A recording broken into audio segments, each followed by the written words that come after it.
If Axis Esports can turn this around and flip the script and take on Team Gosu in the second series. Gosu, the American Dragons here are slowly marching in towards the lanes. And of course, get yourself the M1 ticket. There's a little bit of that promo code that you can copy down if you have not make your purchase. And now we're looking at Ken Ray here, already tossing out the wheel, and Breezy, oh my goodness, already dropping down to 50%. So a rough start for the side of Gosu right here, but shouldn't be too much of a hassle for Team Gosu to come back into play. So basically supported by the Kaya, and they're looking to make sure that Breezy gets that level 4 in hand so that they can go in for that flicker Divine Judgment. Yeah, and Team Gosu right now is going to go for the standard, and I like the early invade coming in from the USA team, and Evo is the only one who tried to go for the protection on that buff, and he actually took it away, so managing to slow down the tempo from Team Gosu is a good start for Axis Esports. That's definitely a huge signal for the side of Axis to actually march forward as well. Axis Esports will also try to take down this road cap without any sort of contest at all. So we're looking at all these other members on over the top side here, crushing over the side of Lasset as well. So Lasset here will just have to hold on for dear life for the time being. But Ken Ray shouldn't be too much of that sort of problem for him to actually hug by the corners of the tower of the bot lane. Yeah, and Axis Esports taking a page out of what Burmese Goose did in the first series against them. In under a minute and a half, Burmese Goose were able to take that top tier 1, rendering this Marsha ineffective. And right now what Axis Esports trying to do is to take that bottom tier 1, but now Team Gosu, they're gonna jump the gun right now. Lasset does not have that level 4. General, though, pumping the damage with the wheel, not able to get the kill off. Meanwhile, Team Gosu takes that tier 1 bot, and this is what... Axis Esports takes that tier 1 bot, and this is what they want. Now you free up the map for Lasset to be a bit more effective. Wow, Flicker coming out from the side of Breezy as well, and this is going to be that turtle going on slight reset as we are looking at a full Flicker team from the side of Axis. Well, way too quick for me to see what's on the line for the side of Gosu, but for Gosu, they're just making sure that they stay safe for the time being. And now Axis Esports already attempting the very first turtle of the game. Definitely a bit more composed recovery. They were not letting game 1, series 1 get to them. So Team Gosu, they're gonna lose that turtle. The fact that they were not able to steal the buff early on, they lost the turtle, they lost the tier 1 bot. Axis Esports, with that slight economy advantage, can look to push this, and you can see 4 members from the Malaysian team, they are already congregating on the top side of the map. They want to take the top tier 1 just so this Marsha can actually function, and not to go in with the ultimate onto Paolo. Great wild shot. Paolo is blocked by the wall, so they will get the first blood, and that will go over to Axis Esports. What a great setup coming in from that Grok. Look at that wall charge ramming onto 2, and that wall to negate the escape. And now Axis Esports can take more than just that. They've already got the turtle, they've already got the first blood, and they will also take another tower down from the top side. Now, look at the gold graph here. They're already 2,000 in favor, and Axis Esports are looking to dominate. Yeah, Lax is looking pretty fine right here because those 2 side lane tier 1s are taken down. Now this Marsha can go anywhere she wants, like you mentioned, the gold grab in favor of Axis Esports completely. Team Gosu seems like the only aggression that they made was onto Lasset twice, no kills at all, and they're forced into this very conservative playstyle, and that will give Axis Esports the space that they need. They will find Polo once more, and that one will go over too long. We can see Scott to suppress him right there, and he could not even move a muscle. Now Gosu here already dropping another member. Of course, this is still pretty much early into the game, 4 minutes in, and we're seeing Axis having a great control inside the jungle, and you see there's so much of that pressure going on, and Team Gosu does not really have any sort of response for the time being, and there goes one more tower on the top side. Team Gosu a bit too passive. They are not responding to the sieges from Axis Esports. They are still leaving that side lane, the Thamas, to farm in the bottom lane. Sure, you get that resources, but the rest of the map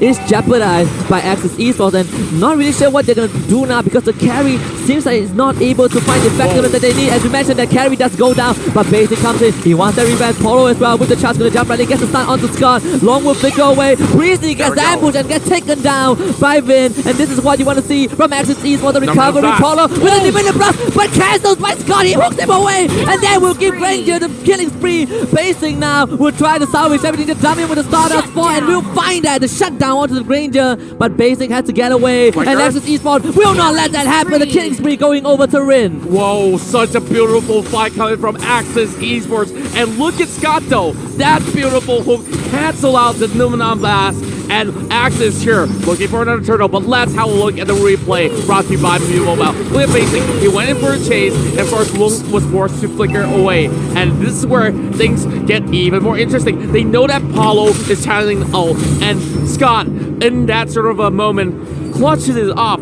and cancel in time to save members of Axis Esports. And it was only down to Basic, but Rin still made sure that he gets a kill with that flicker coming out.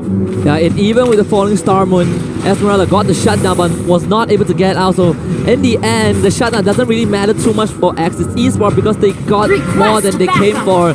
Scott MVP for that. Evo now getting ganged on, but he is a grab pretty tanky. They can use the Divine Judgment on him, but they didn't pull him back, and that means Evo will get away. Scott free, and guess what? Paulo Akenre is caught out again, and it will be this one going over to Evil. Well, Evil X, of course, already took a lot of that damage, but it was Kenray who fall in that sort of a slight skirmish. But looking at Gosu members, they're slowly getting themselves back on track, though a little bit late though. 6,000 gold still in favor of Axis, and that's going to be the buff being pulled over. And Paulo right now is getting that all-channel performance out of Scott, but no follow-up whatsoever from Axis. And Rin is coming online on his signature Lunox 3-0-2 long as well. 3-1-2, the two calls from Axis Esports are on a roll, and Team Gosu feels like they are really desperately trying to make something happen. The only kill that they got was Basic onto that shutdown on the Granger, but now another 5 Paulo immediately caught out. Not even have a chance to use that Numenon Blast, and Team Gosu won't have a chance to defend this tower at all. I feel like Paulo has been caught out a little bit way too much in this sort of early game fights, and now we're already in 7 minutes of the game, and that possibly shouldn't be the case at all for the side of Team Gosu, but of course they have to let this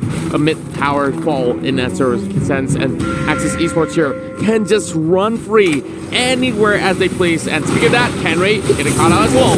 Yeah, no way out for Kenray. Another kill going over to the core of Axis Esports. Long now 5-1-2. This Granger is absolutely massive. Blade of Dispatch available. They're gonna get the suppress on the Basic, but Team Gosu now they have the backup. But keep your eyes on Rin. This Lunox is pretty scary. He's still left alone. Basic is in, but the brilliance from Lunox will keep her invulnerable for now. One kill goes over to Paulo, but it seems like Lassie will find Paulo in return. General now isolated from the rest of his team, and it seems like Axis Esports will find a win. 1, 2, 3 are down. Granger on the killing spree, and Axis Esports under 8 minutes will crack the base of Team Gosu. That was technically a team wipe before Kenray even came back up online. Now, heading back into his ad play, Basic was trying to focus everything upon all these members of Axis, but Flicker coming out from the side of Scott to bait Paulo on towards the other corner instead. And of course, Gosu, all they could possibly do was run away, and they should not even commit towards that fight inside the jungle,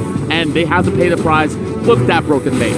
The Malaysian Tigers have seemed to awaken after Series 1.